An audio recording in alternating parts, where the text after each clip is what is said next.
안녕하세요. 미국 주식하는 임계입니다. 오늘 미국장 한번 보겠습니다. 구독과 좋아요 부탁해요.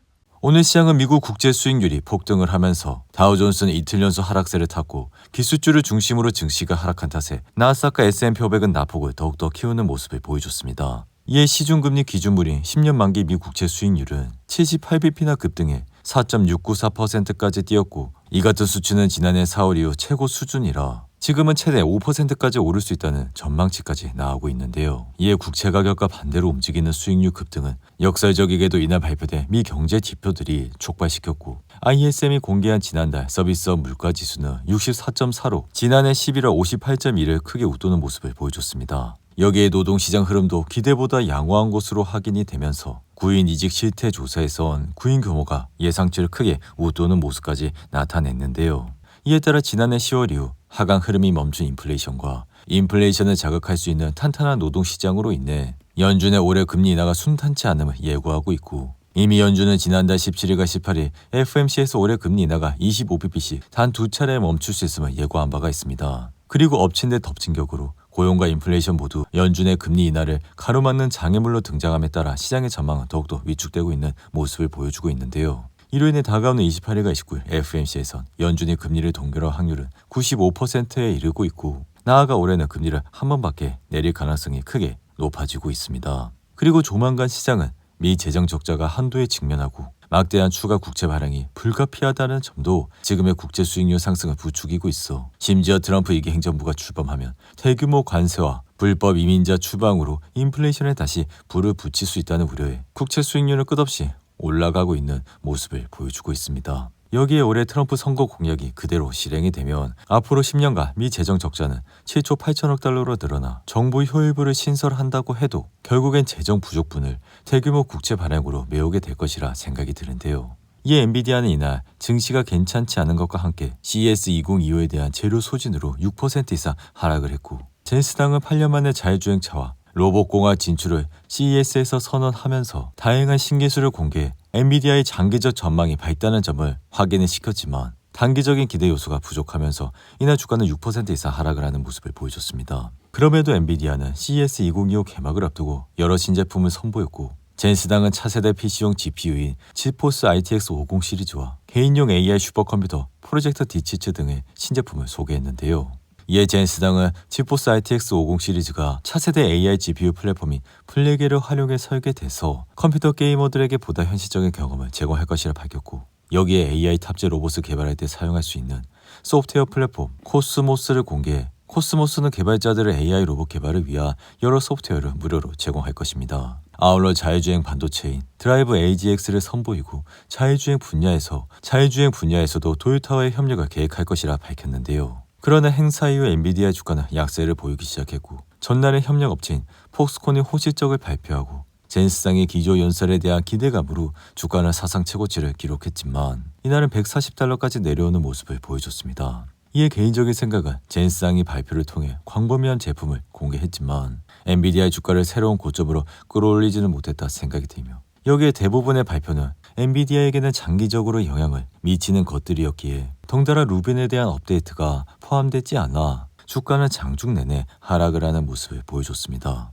이에 엔비디아는 지난해에도 CES 개막 전날인 8일 월요일 급등했다가 정작 개막을 하고 소폭 하락하는 모습을 보였고 그 이후 주가는 상승세를 보여 지금과는 확연히 다른 모습을 보여주고 있는데요. 이로 인해 우리는 지금 미국 주식이 괜찮은지 혹여나 괜찮지 않은지 의구심이 들지만 앞으로 시장은 3년에서 5년에 걸친 AI 인프라 투자 계획을 대부분 수립을 하고 있어 이러한 행보는 2020년대 말까지 지속적으로 계속될 것입니다. 이에 주요 기업들은 현재 AI에 전력으로 투자를 하고 있고 이 같은 상황은 돈이 바닥나거나 주주들이 이를 중단하도록 요구할 때까지는 이어질 것이라 개인적인 생각은 생성형 AI가 더 발전할 여지가 있기에 앞으로도 긍정적인 방향성을 보여줄 것이라 생각이 드는데요. 이어 테슬라의 주가 역시 이날 4% 이상 하락해 394달러까지 내려왔고 이날 테슬라가 하락한 주요 배경은 증시 전반의 하락세가 이어진 것도 있지만 뱅크 오브 아메리카가 매수해서 중립으로 하향 조정하면서 지금은 테슬라가 실행 위험과 높은 평가로 인해 주가는 잠시 떨어질 수 있다는 의견을 내놨기 때문입니다. 이로 인해 테슬라는 최근 370달러대라는 단기 저점을 찍은 이후 이틀간 반등세를 탔지만 이날 다시 하락해 흔들리는 모습을 보여주고 있고, 투자인 STPL은 테슬라의 목표 주가를 기존 412달러에서 492달러로 상향 조정하는 모습을 보여줬는데요. 이에 개인적인 생각 역시 테슬라의 강력한 주가 상승 랠리는 지난해에 이어 올해도 연출될 것이라, 이 같은 이유는 신제품 모델2 출시를 핵심으로 성장 동력이 이어져 앞으로 단연간 이러한 성장세는 이어질 것이라 생각이 듭니다. 이에 테슬라의 지난 2달간 주가 상승의 동력은 완전 자율주행 기술과 인공지능 사업 그리고 로보택시 프로젝트의 잠재력이 높게 평가되면서 테슬라 주가 상승의 촉매제가 됐고, 이러한 모멘텀은 아직까지 견고하기에 이러한 미국 주식, 즉 빅테크 기업들이 괜찮은지에 대한 의문은 걱정하지 않으셔도 될 것 같습니다. 한편 나스닥은 이날 장중한 때 2% 이상 하락하면서 흔들리는 모습을 보였고, 지금은 금리 인하 가능성은 줄어들었지만 개인적인 생각은 계속 주식에 대한 유리한 배경을 보고 있기에 지금 시장의 피어 인 그리드 지수가 36까지 내려온 만큼 우리는 이러한 시기에 미국 주식이 괜찮은지에 대한 의문보다 좋은 주식들을 꾸준히 담아가시라고 말씀을 드렸습니다. 그리고 이러한 시간들이 지나 다시 한번 시장에 환호가 찾아온다면 우리는 저가 매수를 한 주식들이 오르는 것을 즐기기만 하면 된다 생각이 드는데요. 이에 따라 나스닥은 지난 2년 연속 20% 이상 상승을 하면서 여전히 순풍은 남아있다 생각이 들며, 비록 최근에는 잠시 흔들리고 있는 모습을 나타내곤 있지만 과거 역사적으로 나쁜 연말이 1월 강세로 이어질 가능성은 크기에 올해도 증시는 좋은 흐름세를 이어갈 가능성이 굉장히 높다고 할 수 있습니다. 한편 가상화폐 대장 비트코인은 다시 인플레이션 우려가 부상하며 흔들리는 모습을 보여 96,000달러대까지 내려왔고, 이렇게 비트코인이 97,000달러 선이 붕괴된 것은 지난 3일 이후라 최근 비트코인은 10만 달러를 다시 돌파했지만 시장의 인플레이션이 다시 고개를 들면서 잠시 흔들리고 있는 모습을 나타내고 있습니다. 이에 이날 12월 미국 서비스 섹터가 예상보다 빠른 속도로 성장을 하면서 비트코인은 흔들리기 시작했고, ISM PMI는 64를 기록하면서 시장 예상치를 크게 상회하는 모습을 보여줬는데요. 하지만 마이크로 스트레지는 100만 달러를 투자하면서 비트코인 1070개를 추가 매수했다 밝혔고, 마이크로 스트레지는 총 44만 7,470개의 비트코인을 보유하면서 평균 매수 단가는 62,050달러까지 올라오는 모습을 보여줬습니다.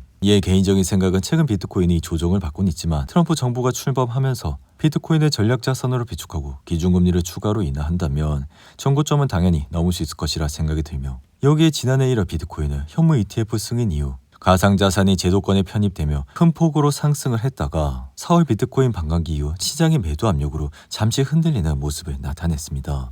여기에 이후 마운트 곡스의 독일 정부의 오버행 리스크와 미국의 규제 불확실성으로 인해 전반적으로 흔들리는 모습을 나타냈지만, 지금은 과거의 상승장이 기술 혁신이나 단기적 투자 열풍에 의해 주도된 것이 아니라 국가와 기업, 개인 투자자 모두가 참여하는 글로벌 경제의 대변화에 비롯된 것이기에 지금은 비트코인이 그 중심에 최전선에 서 있다고 할 수 있습니다. 이에 비트코인 시장의 특성은 장기적으로는 상승하는 모습을 보여주고 있고, 이러한 패턴의 이유는 반감기 주기 4년과 밀접한 관련이 있어 구체적으로 말하면 비트코인은 약 4년 주기의 반감기를 중심으로 가격 변동이 크게 나타나, 이렇게 반감기로 인해 신규 비트코인의 공급량이 감소하게 돼 수요는 증가하는데 공급 부족이 발생한다면 가격 상승은 당연히 따라올 수밖에 없다 생각이 드는데요. 이에 과거 비트코인은 반감기 이후 1, 2년 동안 강력한 상승장을 경험했고, 올해도 마찬가지로 그러한 패턴이 이어질 것이라 이러한 과열된 시장이 조정 국면에 들어서기에는 아직까지 시간적 여유가 있기에 우리는 이러한 자산을 앞으로도 모아가야 한다 생각이 듭니다. 이어 학교와 직장 유니폼을 제조하는 유니퍼스트는 경쟁사인 신타스를 주당 275달러의 현금으로 인수하겠다고 밝힌 이후 이날 주가는 21% 가까이 상승했고, 게티 이미지와 셔터스닥은 37억 달러 규모의 합병을 발표한 이후 게티는 24% 이상 급등을 하는 모습을 보여줬습니다. 이어 의료기기 제조업체인 이나리아 메디컬은 스트라이커가 약 49억 달러 주당 80달러 현금으로 인수하겠다고 밝힌 이후 이날 주가는 22% 이상 급등했고, 스트리밍 서비스 회사인 후버TV는 디즈니와 합병을 한다고 밝힌 이후 이날 역시 8% 이상 상승을 하는 모습을 보여줬습니다. 이어 칩 제조업체인 마이크론은 엔비디아가 새로운 AI 기반 그래픽 처리 장치에 마이크론의 G7 메모리를 공급받는다고 밝힌 이후 이날 주가는 3% 가까이 상승했고, 제약회사인 모더나는 현재 이슈인 조류 독감 백신을 개발 중이라 밝히면서 이날 주가는 11% 이상 급등을 하는 모습을 나타냈습니다. 오늘도 8분이 넘는 긴 영상 끝까지 시청해 주셔서 감사하고요. 가시기 전에 구독과 좋아요 잊지 마시고, 그럼 저는 다음 영상에서 찾아뵙겠습니다. 감사합니다.